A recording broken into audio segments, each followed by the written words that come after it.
नमो अरिहन्ताणम् नमो सिद्धाणं नमो आयरियाणम् नमो वज्रायाणम् नमो लोये सवसा पूर्णम्।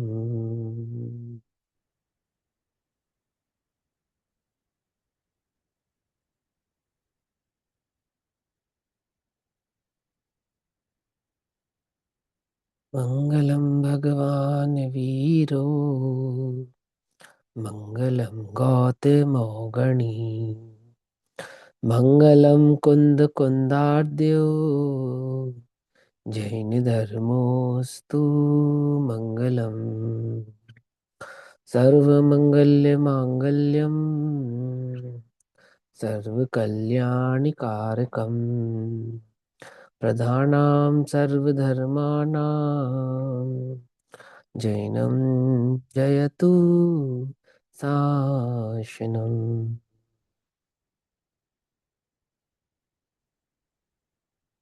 सर्वव्यापीकचिद्रूप स्वरूपाय परात्मने स्वोपलब्धिप्रसिद्धाय ज्ञानानन्दात्मने नमः।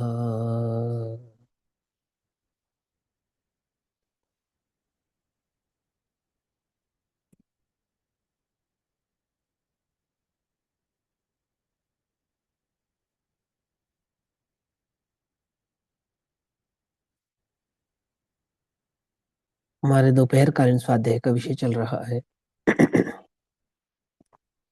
श्री प्रचन सारजी परमागम। श्री प्रचन सारजी परमागम का स्वाध्याय हम सभी आचार्य अमृतचंद्र देव द्वारा रचित तत्व प्रदीपिका तथा आचार्य जयसेन देव द्वारा रचित तात्पर्य वृत्ति टीका के आधार से कर रहे हैं। भाव चल रहा है ज्ञेय तत्व प्रज्ञापन महाधिकार के अंतर्गत द्रव्य सामान्य प्रज्ञापन अधिकार का। और द्रव्य सामान्य प्रज्ञापन के स्वभाव को समझाते समय आचार्य देव कहते हैं कि सत्य और वस्तु इनमें द्वैत नहीं है। इसको हम युक्ति से समझाते हैं, अर्थात सत्ता और द्रव्य भिन्न भिन्न नहीं है, एक ही है। सत्ता कहो या पदार्थ कहो, पदार्थ सत्तामय ही है। सत्ता है तो किसकी है? पदार्थ की है। पदार्थ है तो क्या है ना? पदार्थ है तो सत्तामय ही है। सत्ता भिन्न है और पदार्थ भिन्न है, ऐसा नहीं है। किसी भी वस्तु के है भाव को समझाएंगे ना, सत्ता है माने सत्ता, अस्तित्व है ना। ज्ञान है, ज्ञान अलग और सत्ता अलग, तो ज्ञान की सिद्धि कौन करेगा? पदार्थ अलग और सत्ता अलग, तो पदार्थ की सिद्धि कौन करेगा? अगर है तो पदार्थ है, और नहीं है तो फिर पदार्थ नहीं है, कुछ नहीं है, असत ही है। असत माने नहीं है, और पदार्थ, पदार्थ है, अस्तित्व के साथ ही है। अस्तित्व सिद्धि करता है पदार्थ की, अथवा पदार्थ अस्तित्वमय ही होता है, ऐसा स्वरूप यहाँ पर समझाना है। अब सत्ता और द्रव्य अर्थांतर अर्थात भिन्न पदार्थ नहीं है, इस संबंध में युक्ति उपस्थित करते हैं। माने वो सत्य ही है, उपस्थित है, पदार्थ है, वो काल्पनिक नहीं है, वो सत्तामय है, सत्य है, ऐसी हम यहाँ पर सिद्धि करते हैं। 105 नंबर की गाथा, 284 नंबर का पेज। न हवदि जदि सद्दव्यम असद्दुव्यम हवदि तम कहम दव्यम हवदि पूर्णो अर्णनम वा तम हा दव्यम स्वयं सत्ता। द्रव्य सत्य नहीं हो तो ठहरे, असत द्रव्य कैसा होगा? अब बोलो, द्रव्य कैसे होगा? होगा कैसे? या फिर भिन्न सत्व से ठहरे, अतः स्वयं वह सत ही है। या फिर भिन्न सत्व से ठहरे, अतः स्वयं वह सत ही है। माने सत्ता से भिन्न वह ठहरे, ऐसा होता नहीं है, ऐसा स्वरूप समझाना है। यदि द्रव्य स्वरूप से ही सत ना हो तो, माने सत द्रव्य का स्वभाव ना हो तो, द्रव्य की, द्रव्य कहने का तात्पर्य क्या है यहाँ पर? 6 द्रव्य मात्र नहीं, द्रव्य गुण पर्याय। द्रव्य गुण पर्याय, पर्याय को भी द्रव्य कहा, गुण को भी द्रव्य कहा, और द्रव्य को भी द्रव्य कहा था ना इससे पूर्व गाथा में, 104 नंबर की गाथा में। थोड़ा ध्यान से समझना इस बात को।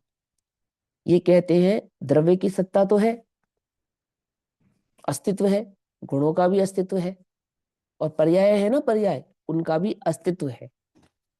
जिन पर्यायों का अभाव हो गया उनका भी अस्तित्व है, और जिनका जो अभी उत्पन्न नहीं हुई है उनका भी अस्तित्व है। असत का उत्पाद नहीं होता, याद है ना, असत का उत्पाद नहीं होता, और सत का ही वय होता है, परंतु सत का वय नहीं होता। क्या कहा, बहुत ध्यान से समझो इस बात को। छोटी सी गाथा है, आपको लगेगा ये इतनी इंपॉर्टेंट नहीं है, समझाने की आवश्यकता क्या है। यह आचार्य अमृतचंद्र देवी, आचार्य कुंद देव ने गाथा लिखी क्यों, 105 नंबर की गाथा। इसमें ऐसा स्पेशल क्या है, जो सत अस्तित्व, द्रव्य का अस्तित्व होता है, बस इतनी सी बात कहनी है। तो वो तो कहते ही आ रहे हैं ना, यहाँ एक नवीन बात कहने की क्या आवश्यकता है, पर वो बात नवीन नहीं है। अभी 104 नंबर की गाथा में ही एक बात कहकर चुके हैं। उन्होंने कहा तीनों द्रव्य हैं, द्रव्य तो द्रव्य है ही, गुण भी द्रव्य है, और पर्याय भी द्रव्य है, ऐसा कहा ना। और जो द्रव्य है वो सत्तामय है, अर्थात उसका अस्तित्व है ना। कोई ये कहे कि पर्याय का अस्तित्व नहीं है, कोई क्या कहे कि पर्याय का अस्तित्व नहीं है, पर्याय उत्पाद हुआ तो असत का उत्पाद हुआ, और वह हुआ ना तो सत का वह हो गया, यानी कि सत अब असत हो गया। कुछ बात समझ में आई या नहीं आई, क्या समझे। सत का वह होता है क्या, नहीं होता। असत का उत्पाद होता है क्या, कि नहीं होता। लेकिन पर्याय का उत्पाद वह होता है या नहीं होता है, बोले हाँ। तो तुम पर्याय को द्रव्य कह रहे हो, इसका मतलब सत द्रव्य से भिन्न हो गया। क्या मतलब, क्या मतलब, अस्तित्व नहीं है उसका भी उत्पाद होता है, और जिनका अस्तित्व है उनका अस्तित्व का वह हो जाता है। पकड़ में आई बात, नहीं पकड़ में आई, तर्क समझ में आया नहीं आया, क्या तर्क है। कोई वस्तु जगत में है तो है से नहीं है को प्राप्त होगी या नहीं होगी प्रश्न है, और कोई वस्तु जगत में नहीं है, वो है को प्राप्त होगी या नहीं होगी। अब हमें ये बतलाना है कि एक समय का सत जो पर्याय है वो ऐसा सत नहीं है कि असत से सत हुआ हो और सत से असत हो गया हो। बात समझ में आ गई या नहीं आ गई, बात समझ में आई। यहाँ क्या कहेंगे, यहाँ कह रहे हैं सत वस्तु पदार्थ द्रव्य मय है, मय है। सत अलग हो द्रव्य अलग हो ऐसा नहीं है।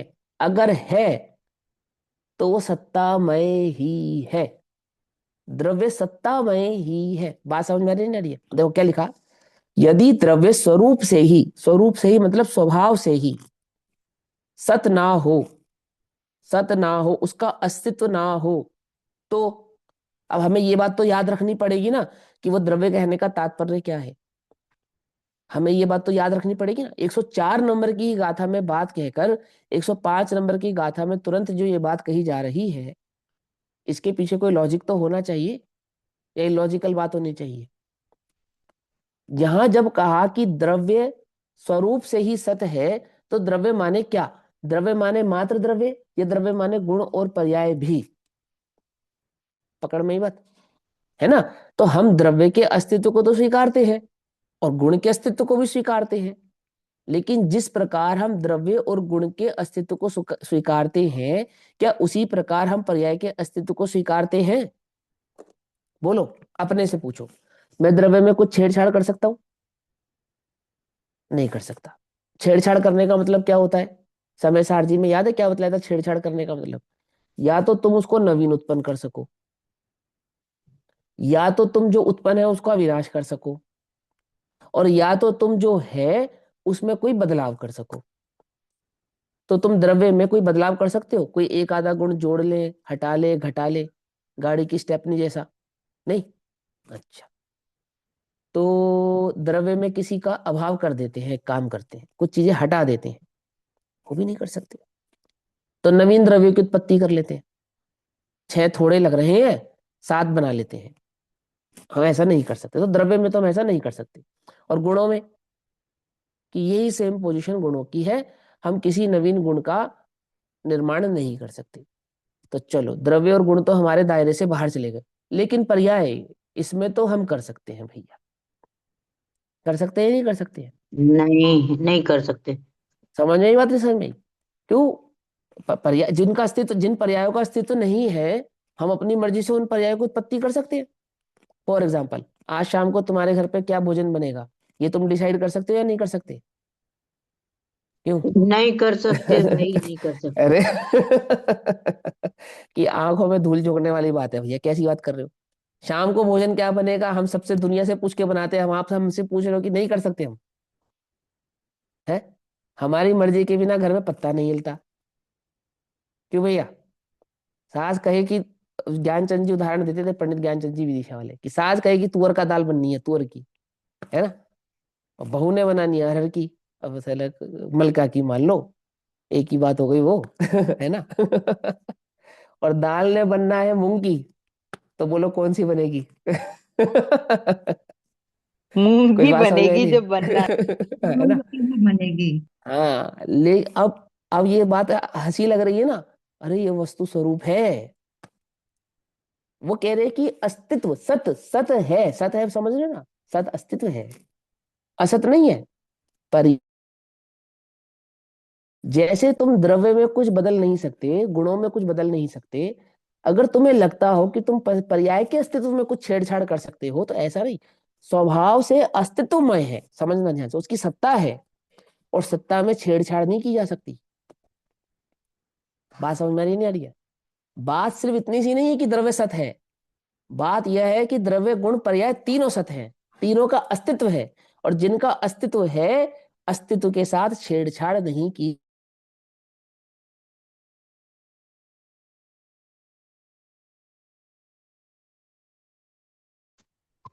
आपका इंटरनेट गड़बड़ हो रहा क्या है? ऐसा है मेरे को।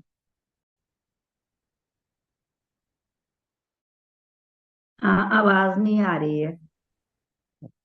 उनका इंटरनेट ये गड़बड़ हो रहा है, ये शायद ठीक हो जाएगा। हाँ, इंटरनेट मेरा गड़बड़ हुआ, मेरा है। अब ठीक है ना? हाँ चलो। तो सत्ता के साथ छेड़छाड़ नहीं की जा सकती, समझे या नहीं समझे? अभी अस्तित्व अभी दिख गया ये पर्याय हाँ। निश्चित। हाँ, तो उसके साथ आप नहीं कर सकते, छेड़छाड़ नहीं कर सकते। अब क्या समझानी है ये बात, कि जो पर्याय की उत्पत्ति हुई, तो असत की उत्पत्ति हुई क्या? ये बताओ, कि असत की उत्पत्ति नहीं हुई। और जो पर्याय का वय हुआ, तो असत का वय हुआ क्या? तो असत का वय नहीं होता। ये कहते हैं यदि द्रव्य स्वरूप से ही सत ना हो, तो वो स्वरूप से ही सत्ता वाला ना हो, तो अस्तित्व वाला ना हो, तो क्या होगा? तो निश्चय से वह असत होगा। तो नियम से क्या हो जाएगा? जो सच नहीं बोलेगा वो नियम से झूठ बोलेगा। क्या?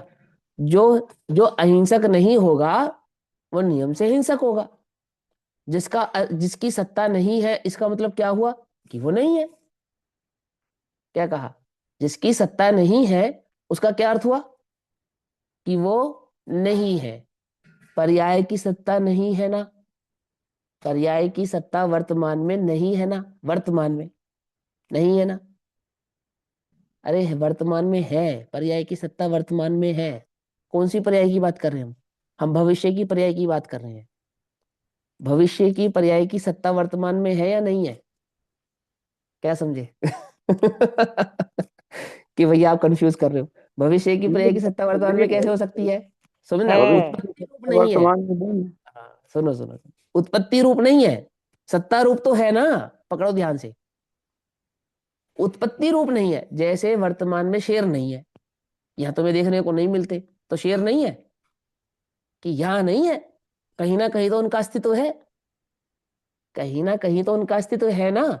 ऐसे ही पर्याय, जो जो भविष्य की पर्याय है, उनकी सत्ता, सत्ता है या नहीं है, वर्तमान में सत्ता है या नहीं है? उत्पत्ति रूप नहीं है, सत्ता तो है।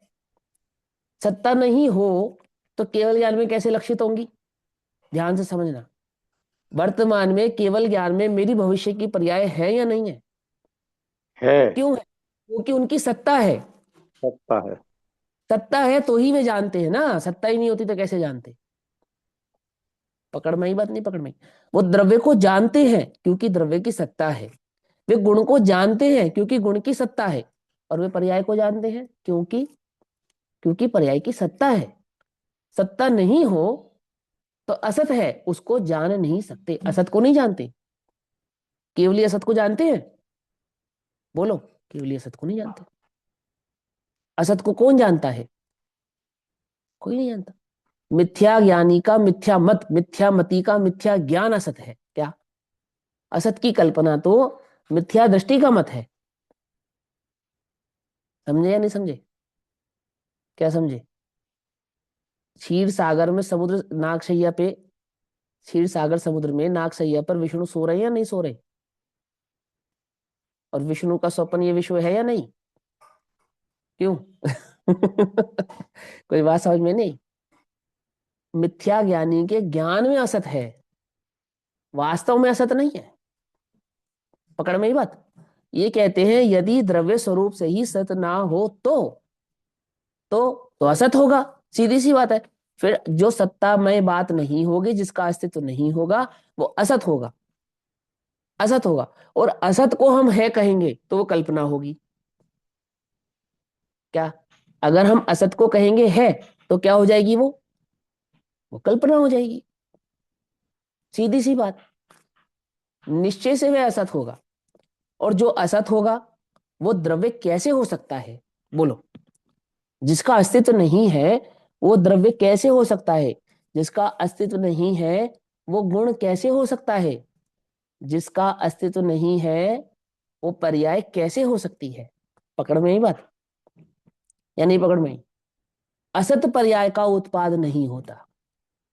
असत गुण नहीं है, असत द्रव्य नहीं है। द्रव्य है, द्रव्य है, गुण है, पर्याय है, सत। पकड़ में ही बात है ना? देखो, अथवा यदि असत न हो तो, अथवा यदि असत ना हो तो वह सत्ता से अन्य पृथक हो। क्या कहा? यदि असत ऐसा ना स्वीकार करें और सत्ता से भिन्न किसी वस्तु को स्वीकार करें, सो भी कैसे हो सकता है कि है और सत्ता नहीं, अस्तित्व के बिना है। कोई वस्तु है और अस्तित्व के बिना है, ये कैसे संभव है? आप उन्हें कहा कोई वस्तु है कहा ना आपने, और फिर साथ में क्या कह दिया कि सत्ता नहीं है। कि कैसी मूर्खों वाली बात करते हो? है का नाम ही सत्ता है। क्या कहा? जब तुमने कहा ज्ञान है, तो जैसे तुमने कहा ना है, तो हो गया ना सत्ता, क्योंकि है का अर्थ ही सत्ता है। और तुम कहो कि हम कहते हैं है, परंतु सत्ता से भिन्न है, सत्ता नहीं है, सत्ता के साथ नहीं है, तो है कैसे सिद्धि करोगे? है की सिद्धि नहीं होगी। तो कहते हैं इसलिए द्रव्य स्वयं ही सत्ता है, इसलिए द्रव्य स्वयं अस्तित्वमय है। अर्थात अस्तित्व ही द्रव्य है, द्रव्य ही अस्तित्व है। और द्रव्य माने क्या? द्रव्यत्व, गुणत्व, पर्यायत्व स्वभाव वाला वह एक द्रव्य, वो सत्ता है, उसका अस्तित्व है। अस्तित्व के बिना वह द्रव्य नहीं है। ऐसा समझे ना? माने हम असत की कल्पना की बात यहां नहीं कर रहे हैं, हम यहाँ असत बात नहीं करेंगे। यहाँ जो द्रव्य गुण पर्याय का स्वरूप समझाया गया है या समझाया जा रहा है, समझाया जाएगा, वो सत स्वभावी है, उसका अस्तित्व है।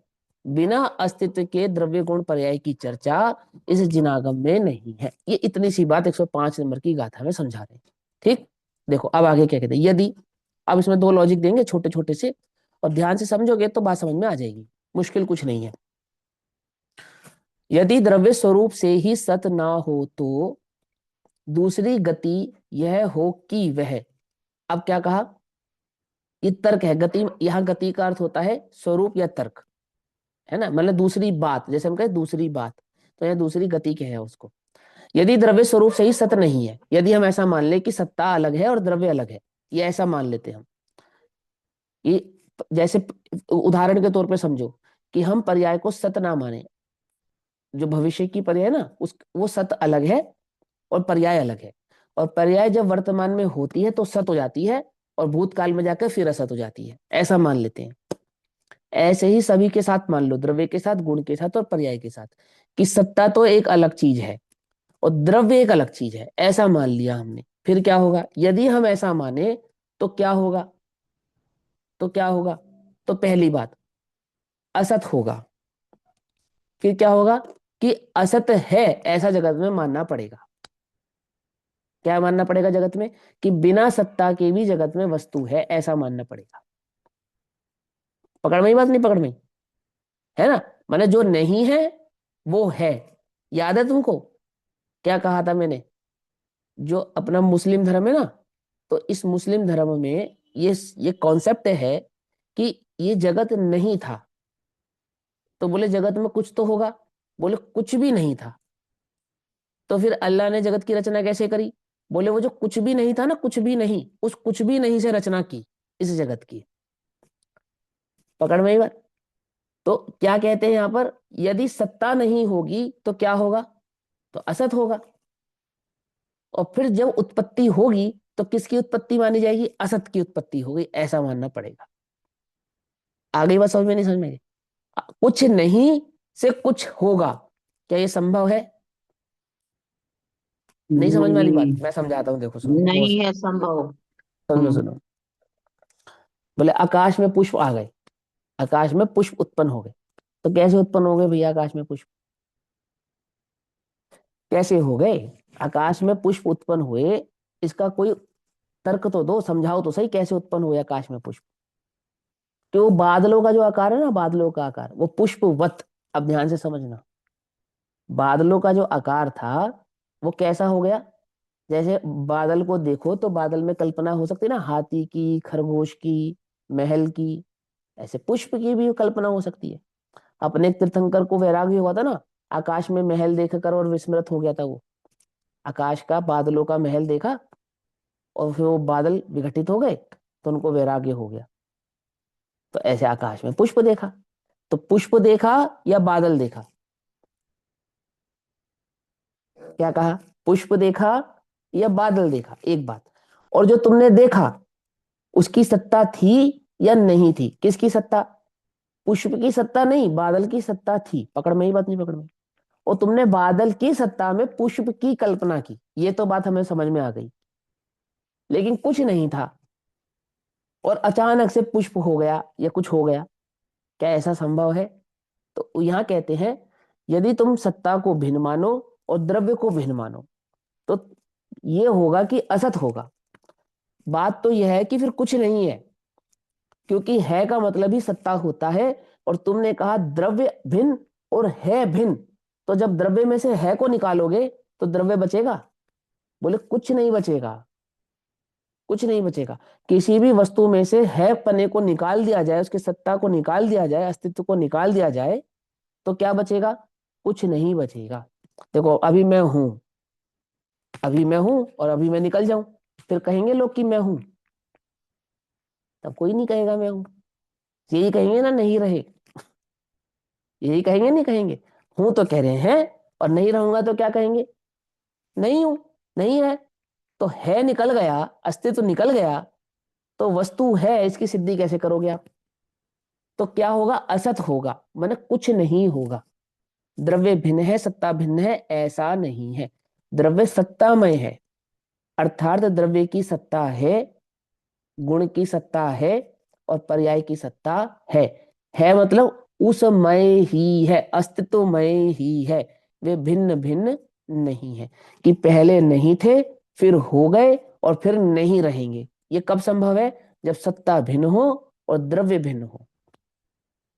क्योंकि द्रव्य सत्ता से भिन्न नहीं है, इसलिए वो है और है।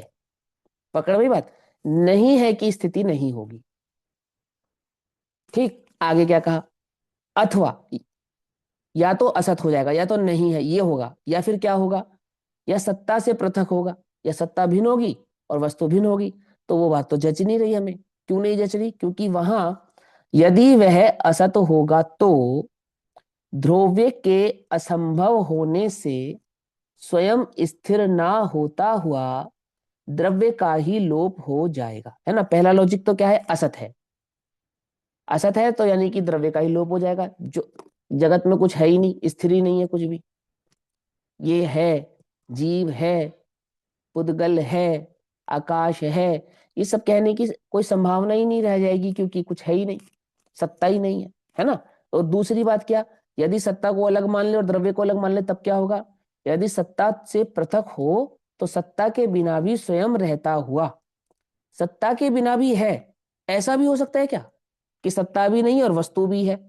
ऐसा होता हुआ इतने ही मात्र से प्रयोजन वाली सत्ता का लोप कर देगा, अर्थात फिर सत्ता की आवश्यकता ही क्या रह गई। अब सुनो दूसरे तर्क के मतलब को सुनो आप। दूसरा तर्क बहुत साधारण सा है, बहुत इजी तर्क है। आपने चश्मा लगाया, क्यों लगाया है? क्यों लगाया है? कि भैया हमारी आंखें कमजोर हैं, है ना, इसके लिए हमने चश्मा लगाया है। अच्छा, और कोई ये कहे कि चश्मा तो हमने यूं ही लगाया है, चश्मा तो हमने यूं ही लगाया है, तो यूं ही जो यूं ही है उसकी तो आवश्यकता नहीं है। मेरी बात समझे ना? चश्मा है तो क्यों है, उसका कोई लॉजिक होना चाहिए ना। तो यहाँ ये कह रहे हैं दूसरे नंबर पे कि सत्ता भिन्न हो और द्रव्य भिन्न हो। जब द्रव्य बिना सत्ता के रह सकता हो तो सत्ता, इसकी आवश्यकता ही क्या है? सत्ता नाम के गुण की आवश्यकता ही क्या है? सत्ता नाम की जो अस्तित्व नाम का गुण है, इस अस्तित्व नाम के गुण के बिना यदि द्रव्य रह सकता है तो फिर अस्तित्व नाम के गुण का ही लोप हो जाएगा ना। बात समझ में नहीं? फिर अस्तित्व की आवश्यकता ही नहीं है, इस गुण की चर्चा ही क्यों कर रहे हैं हम? किसी भी वस्तु के अस्तित्व की चर्चा करने की आवश्यकता ही क्या है? आत्मा में ज्ञान की चर्चा करने की आवश्यकता क्या है यदि वो ज्ञान के बिना भी जानने का कार्य कर सकता हो? यदि सुख के बिना भी जीव सुखी हो सकता हो तो सुख गुण की आवश्यकता क्या है? तुम पैरों के बिना भी चल सको तो पैरों की आवश्यकता है? सीधी सी बात। पकड़ में ही बात नहीं पकड़ में? पंछी पंखों के बिना उड़ सके तो पंखों की आवश्यकता है। हम आंख के बिना देख सके तो आंखों की आवश्यकता है। ऐसे ही वो कह रहे हैं जब द्रव्य का अस्तित्व सत्ता के बिना रह सकता है तो फिर सत्ता की क्या आवश्यकता है? पकड़ में ही बात नहीं पकड़ में ही? किसी भी वस्तु के है पने को है पने के बिना भी उपस्थित मान लिया जाए तो फिर है कहने की आवश्यकता क्या है? ये तो कोई तर्क नहीं हुआ, ये तो कोई बात नहीं हुई। अगर वो है, समझे नहीं समझे, अस्तित्व है तो किसी ना किसी की सत्ता का सूचना तो देने वाला होगा ना। और वस्तु है तो वो है पने को सिद्धि कैसे करेगी सत्ता के बिना? पकड़ में ही बात। आंख के बिना हम देख कैसे सकते हैं? आंख है तो देखने का काम करते हैं, और कोई कहे कि आंख के बिना भी देख सकते हैं तो फिर आंखों की आवश्यकता ही नहीं है जगत में। जब हम आंख के बिना भी देख सकते हैं तो वस्तु सत्ता के बिना भी रह सकती है, तो सत्ता की आवश्यकता ही क्या? हम सत्ता की चर्चा ही क्यों कर रहे हैं? क्योंकि सारे विश्व में लड़ाई सत्ता की है। देखो, सारे विश्व में लड़ाई किसकी है? बोलो। हिंदू मुसलमान का झगड़ा किस बात का है? हिंदू क्या कहता है? राम की सत्ता है। और मुसलमान क्या कहता है? अल्लाह की सत्ता है। कुछ बात समझ में नहीं? और वो कहे कि सत्ता के बिना भी वस्तु हो सकती है, तो सत्ता की झगड़ा किस बात का है? अस्तित्व का झगड़ा है किस बात का फिर? ये तो समझाओ। सारा झगड़ा तो इसी बात को सिद्ध करने पे है ना कि उस स्थान पर बाबरी मस्जिद थी या नहीं थी, उसका अस्तित्व था या नहीं था। क्या समझे? वहां राम मंदिर का अस्तित्व था या बाबरी मस्जिद का अस्तित्व था? अस्तित्व की झगड़ा है या नहीं है? सत्ता का झगड़ा है या नहीं है? मैं हूं, बोले मैं हूं, और मेरे होने में हूं की आवश्यकता नहीं है, तो बात ही खत्म हो गई। फिर सत्ता की आवश्यकता ही क्यों है? फिर सत्ता का झगड़ा किस बात का हुआ? फिर सत्ता की सिद्धि क्यों करनी? समझ में ही बात नहीं समझ में? क्या कहा? यदि सत्ता से पृथक हो तो सत्ता को भिन्न मान लो और द्रव्य को भिन्न मान लो, और द्रव्य बिना सत्ता के हो सकता हो तो तो सत्ता के बिना भी स्वयं रहता हुआ, क्या लिखा? सत्ता के बिना भी द्रव्य स्वयं रहता हुआ इतने ही मात्र प्रयोजन वाली सत्ता का लोप कर देगा, क्योंकि सत्ता का प्रयोजन तो इतना भर ही था कि वो किसी भी वस्तु के अस्तित्व की सूचना देती। और तुमने ये कहा कि वस्तु के अस्तित्व की सूचना के लिए सत्ता की आवश्यकता नहीं है, तो इस सत्ता गुण की फिर आवश्यकता ही कहाँ रही? फिर तो समस्त वस्तुओं में से सत्ता का लोप कर दो, और समस्त वस्तुओं में से सत्ता का लोप हो गया तो वस्तु का ही लोप हो जाएगा, ये बात ध्यान रखना।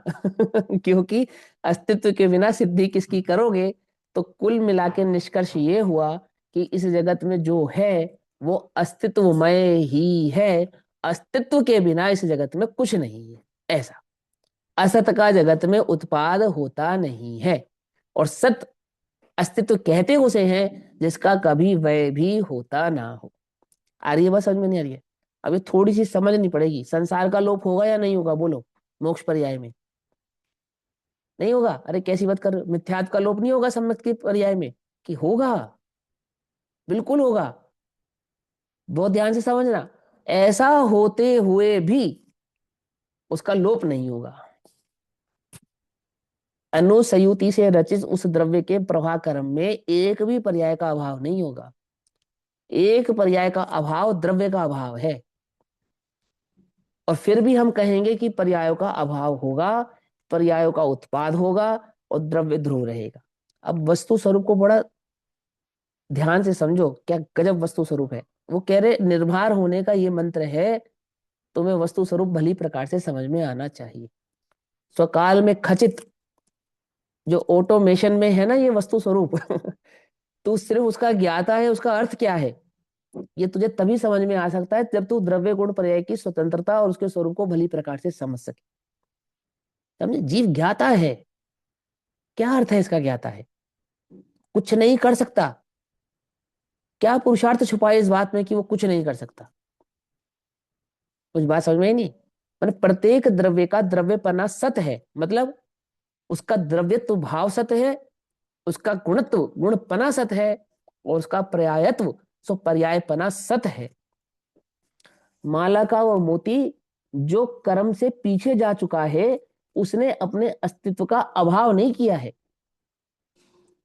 क्या समझे, बस वर्तमान में नहीं है। पकड़ में ही बात नहीं, पकड़ में है। वस्तु ध्रुव है, वस्तु पर्यायात्मक है। ऐसी सामान्य विशेषात्मक उस वस्तु में असत का उत्पाद नहीं होता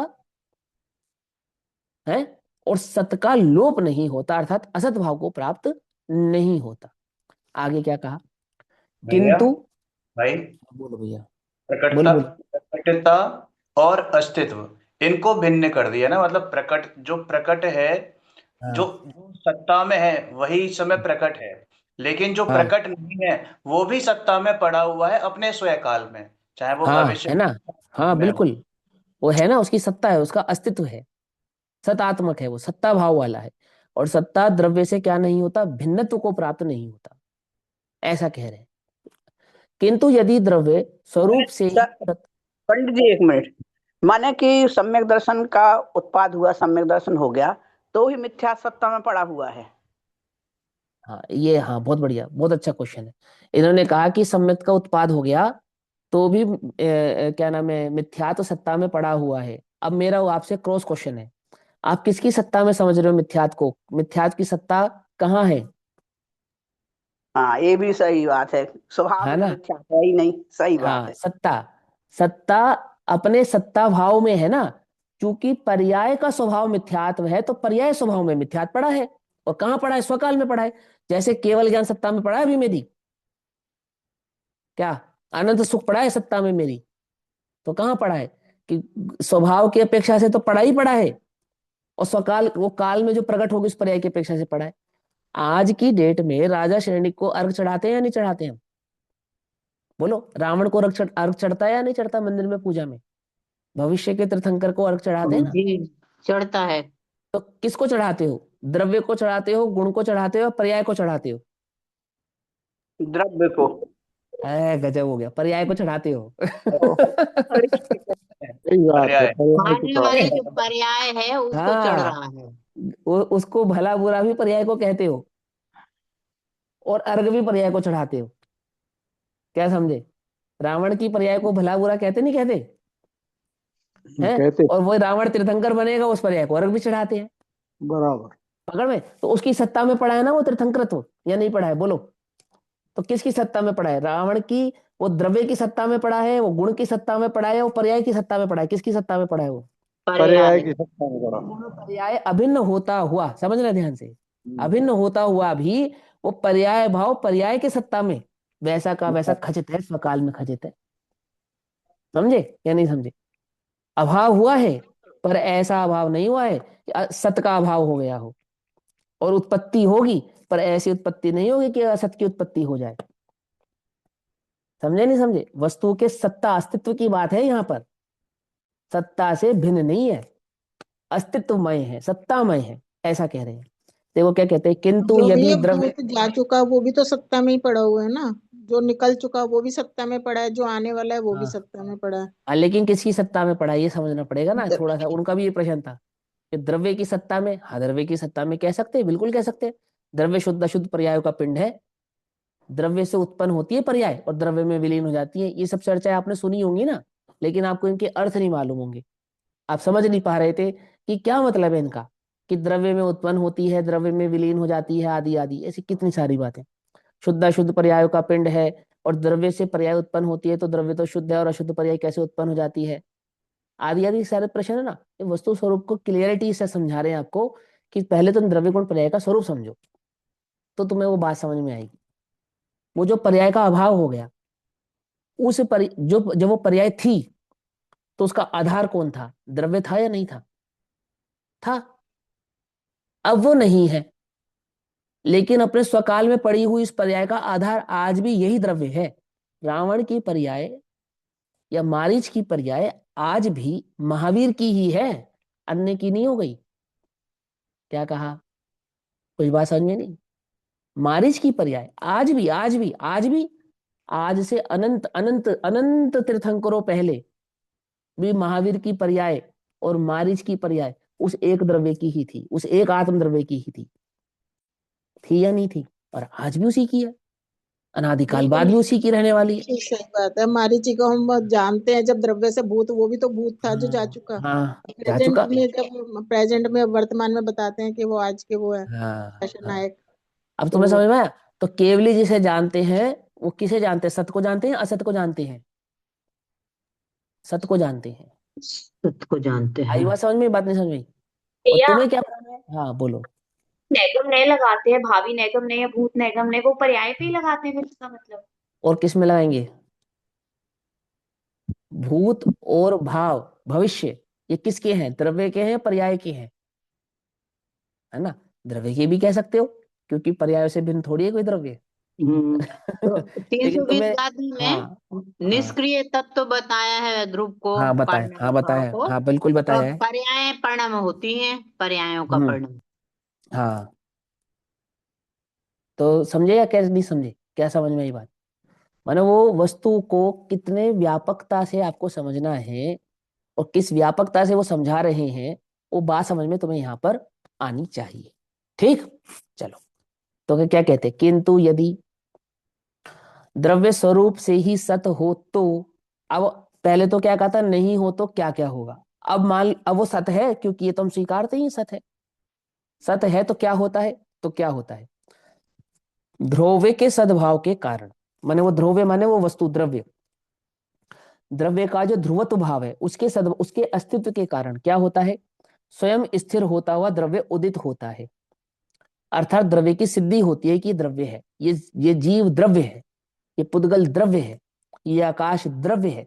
ये हम तभी सिद्ध कर सकते हैं जब उसका ध्रुवत यानी कि उसका अस्तित्व उसमय हो, वो द्रव्य उसमय स्वभाव वाला हो, तभी कहा जा सकता है। दूसरी बात, सत्ता से पृथक नहीं होने पर, अर्थात अपृथक रहकर स्वयं स्थिर यानी विद्यमान रहता हुआ इतने ही मात्र प्रयोजन सत्ता की उदित सिद्ध करता है। अर्थात श्रद्धा का जो गुण है, अस्तित्व नामक जो गुण है, उसका प्रयोजन ही यही है कि वो वस्तु के स्वभाव की सिद्धि करे, वस्तु की सिद्धि करे। उसका प्रयोजन ही यही है, उसका काम ही यही है। सो उसकी प्रयोजन की सिद्धि भी उसी से हो सकती है। द्रव्य है, द्रव्य में गुण है, गुणों के परिणमन स्वरूप पर्याय है, ये है पने की सिद्धि अस्तित्व से ही होती है। इससे यह सिद्ध होता है कि अस्तित्व द्रव्य स्वभाव से ही द्रव्य तो स्वभाव मय है, अर्थात अस्तित्व से भिन्न द्रव्य नहीं और द्रव्य से भिन्न कोई अस्तित्व नहीं, ऐसा। हाँ अब बोलिए, क्या कह रहे हैं आप? मैं कह रहा हूँ कि द्रव्य की सिद्धि जो होगी तो वो पर्याय से भी द्रव्य की सिद्धि होगी ना, हाँ क्योंकि ठीक है पर्याय, ना, हाँ, क्योंकि यदि पर्याय से पर्याय नहीं होगी तो ऐसा भी कह द्रव्य, सकते हैं और हाँ गुण से होगी ऐसा भी कह सकते हैं। अब वो वहां पे बात इतनी सी समझो कि गुणों का बिना परिणमन के कभी गुण रहेंगे नहीं, है ना? बराबर। निरंतर परिणमन स्वभाव वाले ही रहेंगे। और जैसा कि आपने कहा, और प्रवचन सारजी की शैली के हिसाब से अगर हम चर्चा करें, तो द्रव्य की सिद्धि पर्यायों से होती है, ये बात बिल्कुल सही है। ठीक है ना? पर्यायों से होती है का तात्पर्य क्या है? कि वो ज्ञान का परिणमन ये बतलाता है, ये जीव द्रव्य है, ऐसा। पकड़ में, परिणमता हुआ अपरिणामी, और अपरिणामी सो परिणमता हुआ परिणामी। ठीक। और परिणमन स्वभाव से सिद्धि होती है द्रव्य की, लेकिन परिणमन की सत्ता है ना, पर्याय की सत्ता है, तो पर्याय का जो अस्तित्व है वो बिना गुणों के नहीं है, आधार बिना गुणों के नहीं, गुणों का परिणमन ही पर्याय है, और गुण द्रव्य के आश्रय से रहते हैं। बिना बिना गुण का द्रव्य नहीं है, और बिना द्रव्य के गुण नहीं है। जगत में कोई गुण ऐसा नहीं है जो बिना द्रव्य के रहता हो, पकड़ में ही बात। और कोई द्रव्य ऐसा नहीं है जो बिना गुणों के रहता हो, और कोई पर्याय ऐसी नहीं है जो बिना गुणों के हो जाती हो। तो जो द्रव्य का अस्तित्व होगा वो किसका अस्तित्व कहलाएगा? वो पर्याय का अस्तित्व कहलाएगा। और जो पर्याय का अस्तित्व होगा वो किसका अस्तित्व कहलाएगा? वो द्रव्य का अस्तित्व कहलाएगा। ऐसे द्रव्य सत, गुण सत, पर्याय सत स्वभाव वाला वो एक द्रव्य है, और द्रव्य की सिद्धि इस अस्तित्व से ही होती है, और इसलिए अस्तित्व का प्रयोजन भी यहाँ पर सिद्ध हो जाता है। इसलिए द्रव्य स्वयं ही सत्ता है, ऐसा स्वीकार करना चाहिए, क्योंकि भाव और भाववान यानी भाव को धारण करने वाला का अपृथक्त्व द्वारा अन्यन्यत्व है, अर्थात उन दोनों में भेद नहीं होता, उनका अनन्यत्व होता है, अन्य अन्यत्वपना नहीं होता है। बस इतनी सी बात। ठीक। अब इसी भाव को आचार्य जयसेन देव तात्पर्य वृत्ति गाथा में कहते हैं। तात्पर्य वृत्ति जब टीका 105 नंबर की गाथा पर करते हैं, तो आचार्य जयसेन देव की टीका में यही गाथा 115 नंबर की हो जाती है। क्या तात्पर्य है 105 नंबर की गाथा का? सो वह आचार्य जयसेन देव नयों की अपेक्षा से समझाते हैं। वे कहते हैं, अब सत्ता और द्रव्य के अभेद विषय में पुनः भी दूसरी प्रकार की युक्ति दिखलाते हैं। फिर दिखलाते हैं, अभी भी हम द्रव्य वस्तु के सत्ता की ही चर्चा करते आए हैं कि वस्तु है, 3 सत है, गुण सत, पर्याय सत, द्रव्य सत, स्वभाव वाली है, ये सब चर्चा हम करते आए हैं। और अब हम यहाँ पर ये समझा रहे हैं कि यदि सत्ता को स्वीकार नहीं करोगे तो द्रव्य का ही लोप हो जाएगा। इसलिए द्रव्य सत्तामय है, अस्तित्वमय है, वे अलग अलग पृथक पृथक नहीं है। ये बात हमें यहाँ पर समझ में आनी चाहिए। बस ये बात यहाँ पर समझाएंगे। वो क्या कहते हैं, बहुत इजी है, शब्द नहीं समझ में आएंगे मैं उनका अर्थ करता जाऊंगा। ठीक है ना। देखो, परम चैतन्य, अब वो आचार्य जयसेन देव की शैली क्या है कि वो आत्मा के आधार से इस बात को समझाते हैं, है ना। परम चैतन्य प्रकाश रूप स्वरूप से, स्वरूप सत्ता अस्तित्व गुण से यदि सत नहीं है, माने उस सिद्धत्व का यदि की सत्ता नहीं है, चैतन्य की यदि सत्ता नहीं है, परम चैतन्य स्वभाव वाला यह आत्मा यदि इसकी सत्ता नहीं है, स्वरूप सत्ता अस्तित्व गुण से यदि सत नहीं है, यानी उसमें अस्तित्व गुण नहीं है ऐसा मान लिया जाए, तो क्या होगा? तो कौन कर्ता सत नहीं है, अर्थात परमात्म द्रव्य यदि सत नहीं है, तब तो परमात्म द्रव्य निश्चित ही असत या अविद्यमान होगा। पकड़ में बात। जब सत्ता ही नहीं है तो हम जिसकी भी चर्चा कर रहे हैं वो असत की चर्चा कर रहे हैं। असत जीव की चर्चा कहलाएगी, असत सिद्ध की चर्चा कहलाएगी, जीव की चर्चा असत जीव की चर्चा हो जाएगी। और जब जीव की असत चर्चा होगी तो अन्य द्रव्यों की चर्चा भी असत द्रव्य की ही चर्चा कहलाएगी। पकड़ में बात। देखो, एक चारुवाक नाम का मत हुआ, चारुवाक, चारुवाक है ना, जिसको चार वाक भी कहते हैं। चारु माने मीठा, माने उसकी बातें बड़ी मीठी मीठी लगती हैं, इसलिए उसे चारुवाक ऐसा कहते हैं। तो क्या कहता है कि यावत जीवेत सुखं जीवेत रणम कृत्वा घृतम पीवेत भस्मीभूतस्य देहस्य पुनः आगमन कुतः, है ना। तो तुमने स्वर्ग नरक देखे हैं, जन्म मरण देखा है, तुम्हें पता है आत्मा का अस्तित्व है या नहीं है? क्या कहा? पकड़ में बात नहीं पकड़ा? क्या व्यर्थ की बातें करते हो, जिसका अस्तित्व ही नहीं है उसकी चर्चा करते हो। तुम गए थे क्या सिद्धालय में सिद्धों को देखने, या नारकियों के नरक को देखने, या देवताओं के स्वर्ग को देखने? तुम देख कर आए हो? देखा है तुमने अपनी आंखों से? कि हमने तो नहीं देखा। तो क्यों, जिनका अस्तित्व ही नहीं है उनकी चर्चा व्यर्थ में ही करते हो, व्यर्थ में ही हमें डराते हो। सिद्धि करो है, हम कह रहे हैं उसका अस्तित्व ही नहीं है, और जिनका अस्तित्व ही नहीं है उनकी चर्चा व्यर्थ की चर्चा कहलाएगी या नहीं कहलाएगी? बोलो। आज मुमुक्षु समाज में हम 7वें द्रव्य की चर्चा करें तो लोग हमें क्या कहेंगे?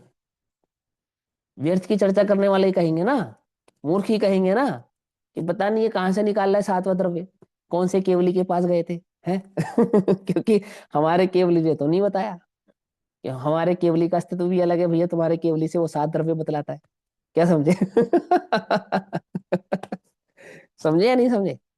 बहुत ध्यान से समझना भैया। तर्क ऐसी पहली छुरी है, यदि सही से ना पकड़ी जाए तो बहुत घात करती है ये।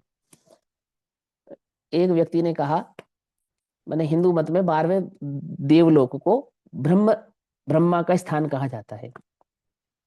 तो उनका जैसे अपने यहाँ सिद्धालय में अंत मान गया ना, लोक का अंत सिद्धालय में माना गया, तो वहां लोक का अंत 12वें स्वर्ग में माना गया। माने 12वां स्वर्ग जो है वो अंतिम स्थान है किसका? इस तीनों लोकों का।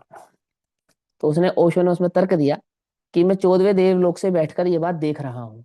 क्या देख रहा हूँ? कि तुम 12वें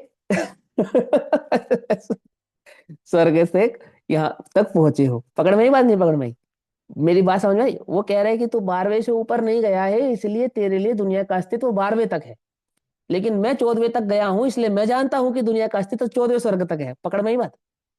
नहीं। तो मैंने कहा कि इस तीनों लोगों का अस्तित्व सिद्धालय तक है। तो एक और आया, उसने कहा मैं सिद्धालय से ऊपर होकर आया हूं मेरे भाई, मैं बतलाता हूँ कहाँ तक अस्तित्व है। कुछ पकड़ में ही बात? नहीं पकड़ में ही? है ना? वो कह रहे सत्ता को स्वीकार करना बहुत जरूरी है। और असत की चर्चा करोगे तो ऐसी चर्चा होगी, किसी का भी सत्य स्वीकार कर लिया जाएगा। पकड़ में ही बात? माने व्यर्थ की ही चर्चा कहलाएगी असत की चर्चा। तो जो नहीं है उसकी चर्चा व्यर्थ की चर्चा है, कोई लॉजिक नहीं है।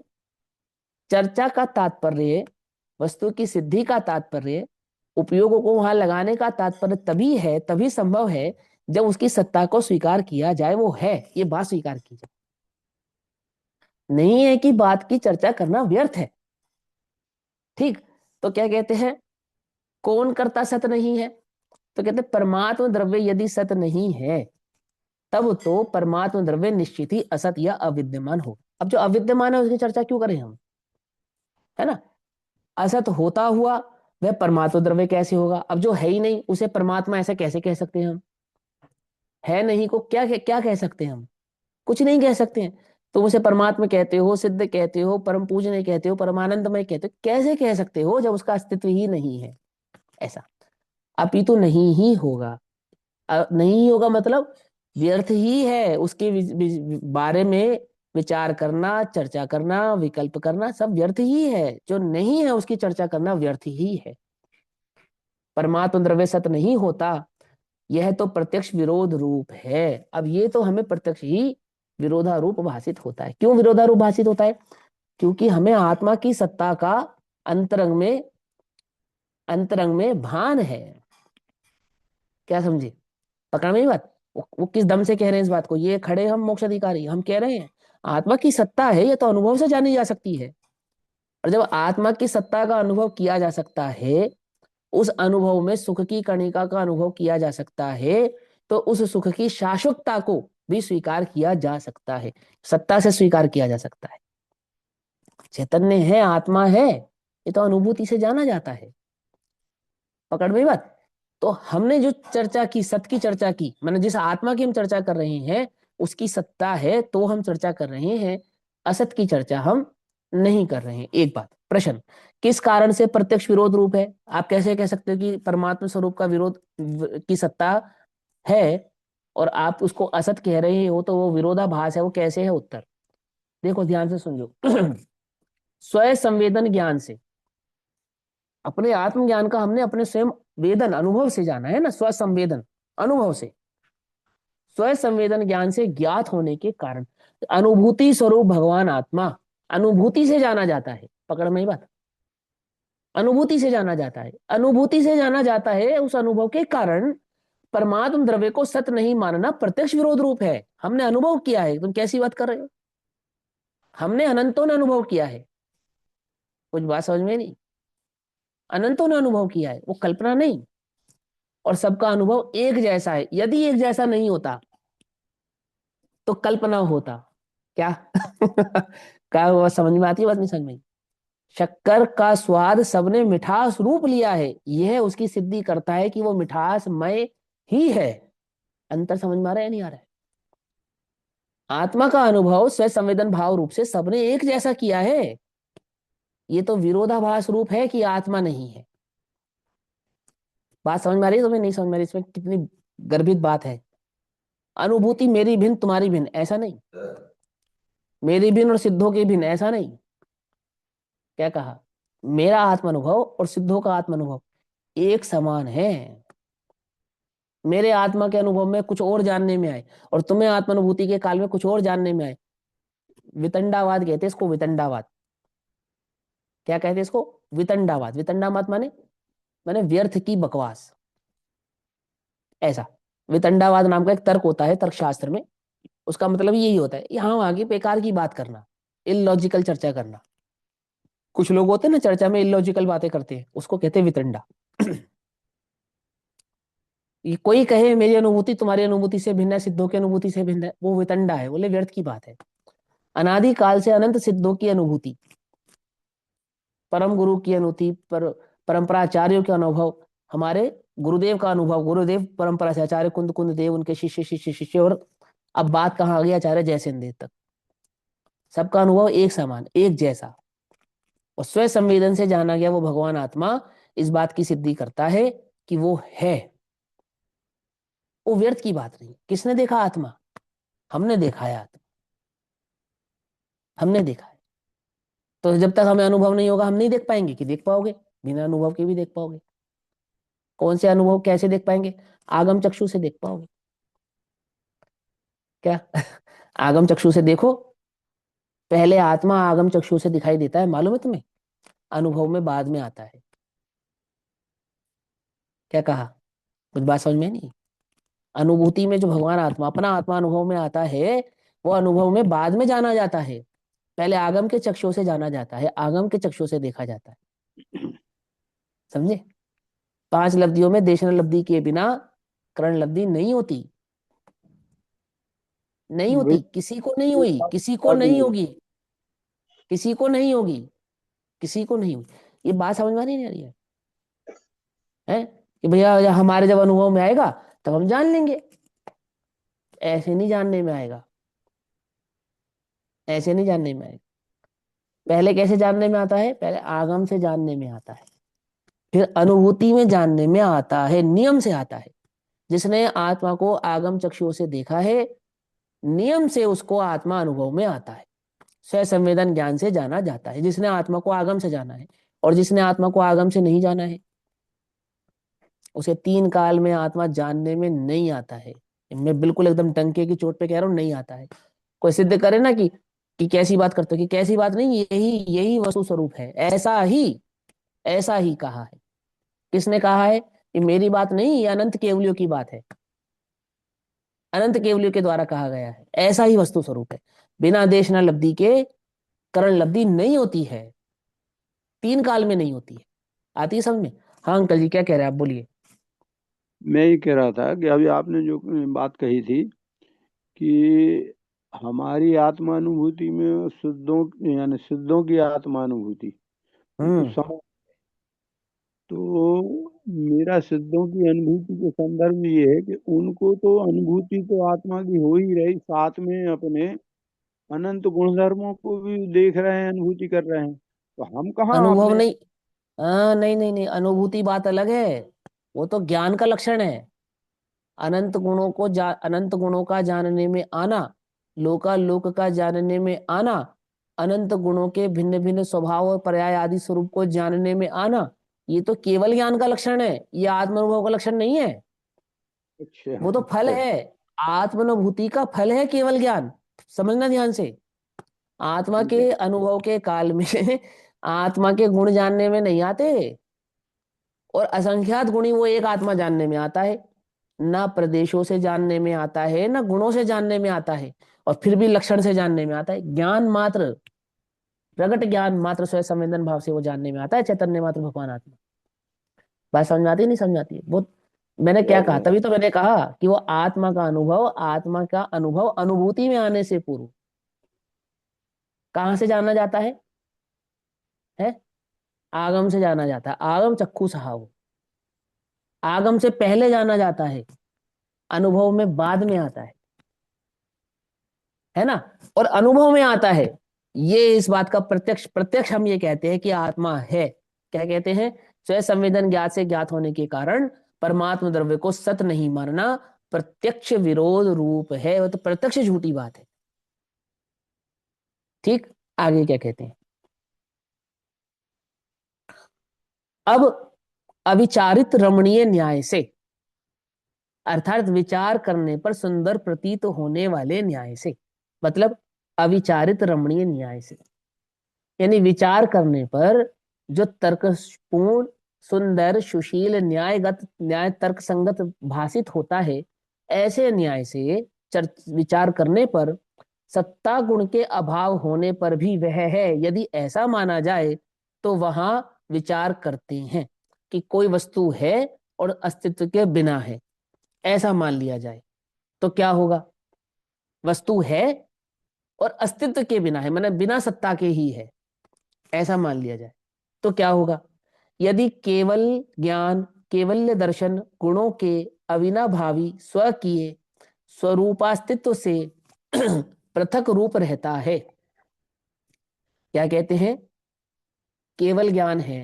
केवल्य दर्शन है, ये जो केवल ज्ञान, केवल दर्शन रूपी गुण है, ज्ञान दर्शन रूपी गुण है, और ज्ञान दर्शन गुणों की वो केवल ज्ञान रूपी पर्याय और अनंत दर्शन रूपी पर्याय है।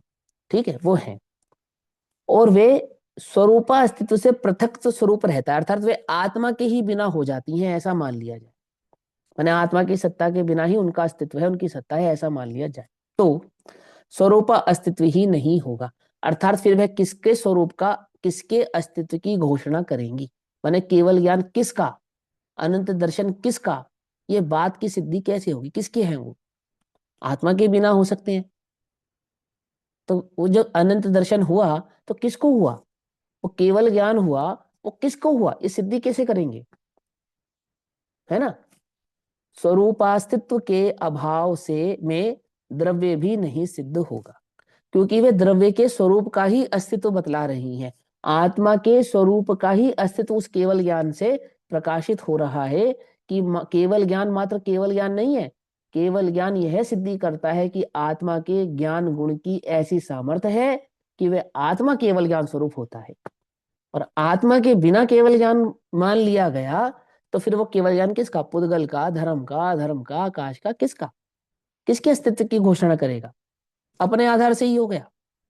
बोले ऐसा तो होता नहीं, अथवा अपने स्वरूप अस्तित्व से संज्ञा यानी कि नाम, लक्षण, किस गुण की वह पर्याय है, प्रयोजन और क्या उसका कार्य है, केवल ज्ञान वो किसका है, नाम, केवल ज्ञान ऐसा नाम, उसको क्यों मिला ज्ञान, ऐसा नाम क्यों मिला, अथवा उसका लक्षण क्या है, केवल ज्ञान का स्वरूप क्या है, और प्रयोजन कि किस प्रयोजन की वह सिद्धि करता है, क्या काम करता है वो, यदि का भेद, आदि का भेद होने पर भी प्रदेश रूप से अभिन्न रहता है तब तो वह स्वीकार्य ही है, अर्थात क्या कहा, केवल ज्ञान, लक्षण, नाम और प्रयोजन आदि से भेद रूप होने पर भी आत्मा से अभेद रूप रहता है, और आत्मा से अभेद रूप रहता है तब तो वह स्वीकार्य है, और आत्मा से ही यदि वो भेद को प्राप्त हो जाए तो फिर उसकी स्वीकृति करने का कोई औचित्य ही रह जाता नहीं है, कोई लॉजिक ही रह जाता नहीं है।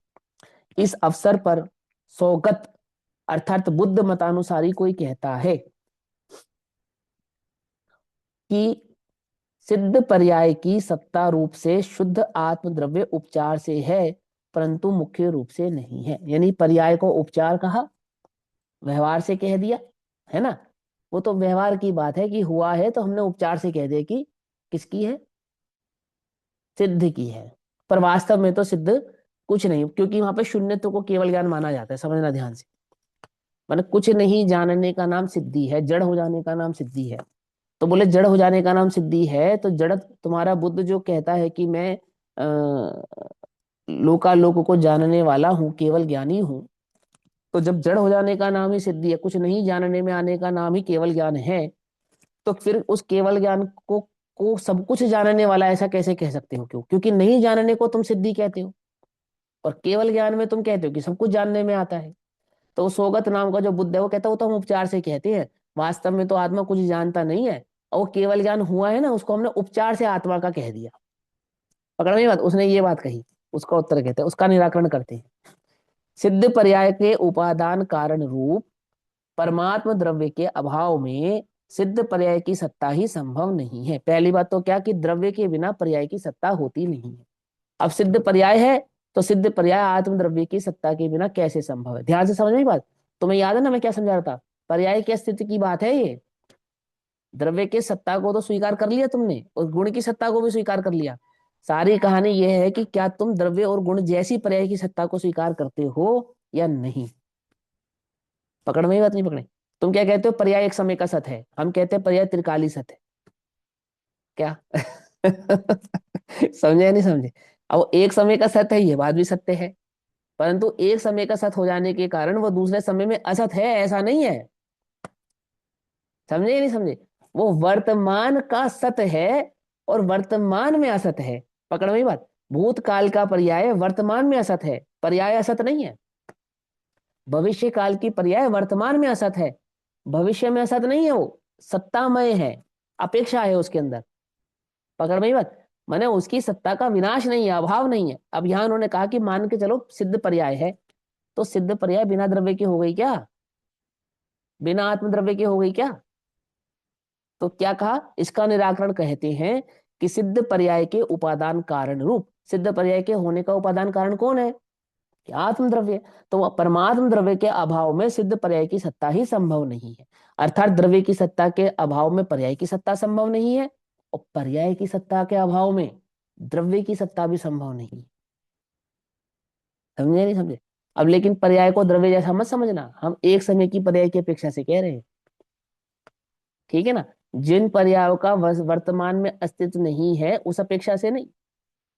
किस अपेक्षा से? इसलिए सिद्धि कैसे करी कि पर्यायों का अस्तित्व द्रव्य से है, द्रव्य का अस्तित्व पर्यायों से नहीं। क्यों करते हैं सिद्धि? क्योंकि पर्याय गुणाश्रित है और गुण द्रव्य आश्रित है। द्रव्य किसके आश्रय है? द्रव्य किसी के आश्रय से नहीं है। द्रव्य का तो स्वभाव ही है कि वो गुणात्मक और पर्यायात्मक भाव वाला होता है, ऐसा। तो देखो क्या कहते हैं, संभव नहीं है। जिस प्रकार वृक्ष के अभाव में फल की सत्ता नहीं होती है, फल उग गया, बिना वृक्ष के हो गया क्या? तो बोले ऐसा तो नहीं हो सकता।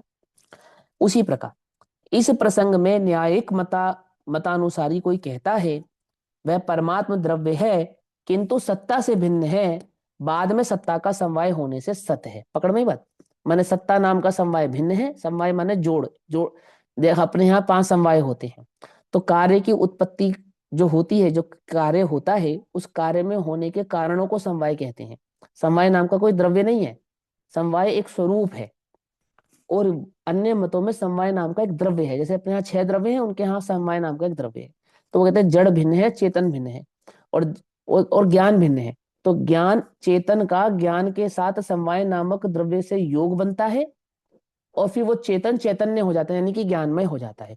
ऐसे ही उन्होंने यहाँ कहा कि सत्ता नामक गुण भिन्न है और द्रव्य भिन्न है। तो किसी भी द्रव्य का सत्ता के साथ संयोग होता है, जुड़ता है। कैसे जुड़ता है? वो समवाय नामक जो द्रव्य है वो जोड़ता है उनको, और फिर क्या होता है कि वो द्रव्य सत्ता में हो जाता है। ऐसा उनकी एक मान्यता है। मैं पिछली कक्षाओं में समवाय वाली बात समझा चुका हूं, इसलिए मैं यहाँ पे समय नहीं लगाना चाह रहा उसको समझाने के लिए। ठीक, तो क्या कहते हैं? समाधान।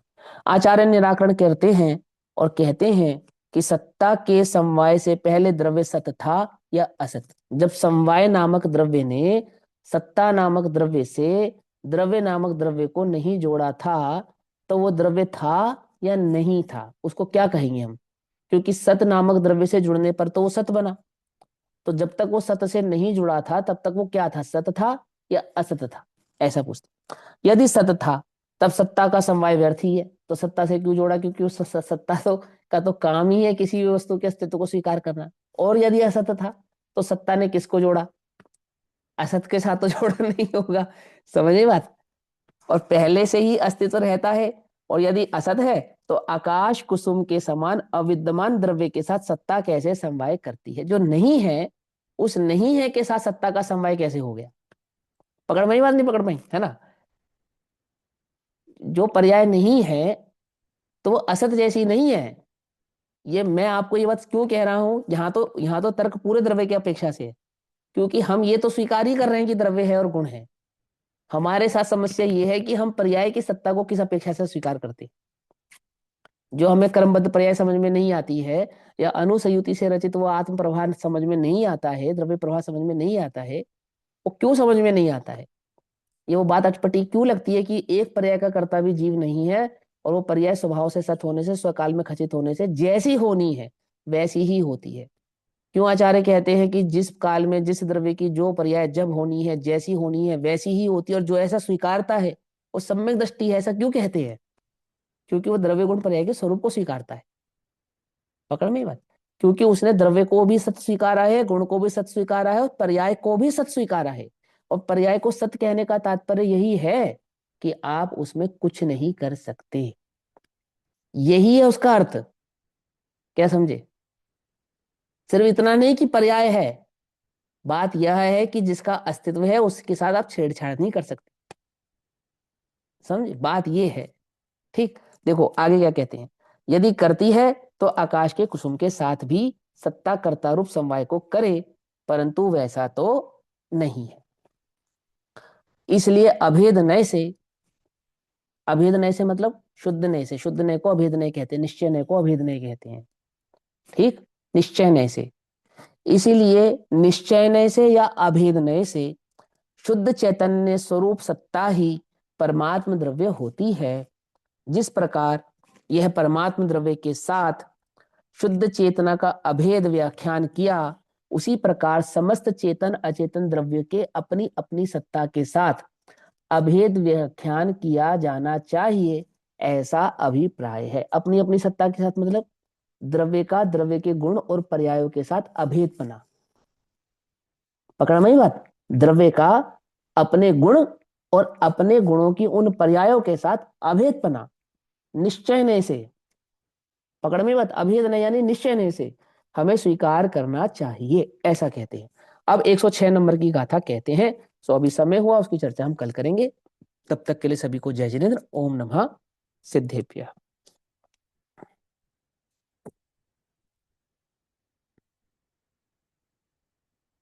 निज निधि निज में बताई, यह अनंत उपकार है, उसके लिए जिनवाणी माँ को वंदना शत बार।